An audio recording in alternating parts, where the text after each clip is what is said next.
கார்த்திகேயன் கருப்பு சட்டை அணிந்து பாமக எம்எல்ஏக்கள் வருகை தந்துள்ளனர். அது பத்தி தகவலை நீங்க பதிவு பண்ணலாம். பாமகவில் மொத்தம் 5 எம்எல்ஏக்கள், 3 எம்எல்ஏக்கள் அன்புமணி ஆதரவாளர்களும், 2 எம்எல்ஏக்கள் பாமக நிறுவனர் ராமதாஸ் அவர்களுடைய ஆதரவாளர்களும் இருக்கிறார்கள். இந்த சூழ்நிலை தான் நேற்றைய தினம் சபாநாயகர் அவர்களை சந்தித்த அன்புமணி ஆதரவு எம்எல்ஏக்களாக இருக்கக்கூடிய சதாசிவம் மற்றும் 2 எம்எல்ஏக்கள் ஏற்கனவே சட்டமன்ற குழு தலைவராக இருக்கக்கூடிய சட்டமன்ற குழு தலைவராக இருக்கக்கூடிய ஜிசிஎம் அவர்களை கட்சி அந்த தலைவர் பொறுப்பிலிருந்து நீக்க வேண்டும் என்றும், கொரோனாவாக இருக்கக்கூடிய அருளை நீக்க வேண்டும் என்றும் கோரிக்கை மனுவானது வழங்கியிருந்தார்கள்.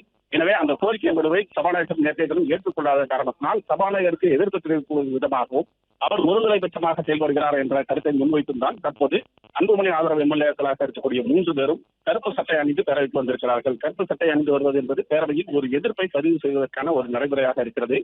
தங்களுடைய தரப்பிலிருந்து முன்வைக்கக்கூடிய வாதங்களுக்கு அந்த சபாநாயகரோ அரசோ அதற்கு மறுப்பு தெரிவிக்கும் பட்சத்தில் அதனை எதிர்ப்பு தெரிவிப்பதற்காக கருப்பு சட்டை அணிந்து வருவார்கள். அந்த அடிப்படையில் தான் தற்போது அன்புமணி ஆதரவு எம்எல்ஏக்களாக இருக்கக்கூடிய 3 பேரும் கருப்பு சட்டை அணிந்து வந்திருக்கிறார்கள். அவர்கள் சபாநாயகருக்கு நேற்றைய தினம் வழங்கிய கடிதத்திற்கு அவர் ஒப்புதல் அளித்து தங்களுடைய கோரிக்கையை ஏற்கவில்லை என்பதனை வலியுறுத்தும் விதமாக இந்த கருப்பு சட்டையை அணிந்து பேரவைக்கு வந்திருக்கிறார்கள். பிளே ஸ்டோர் மற்றும் ஆப் ஸ்டோரில் இருந்து பாலிமர் செயலியை QR கோடு மூலம் பதிவிறக்கம் செய்யுங்கள். செய்திகளை உடனுக்குடன் பெறுங்கள்.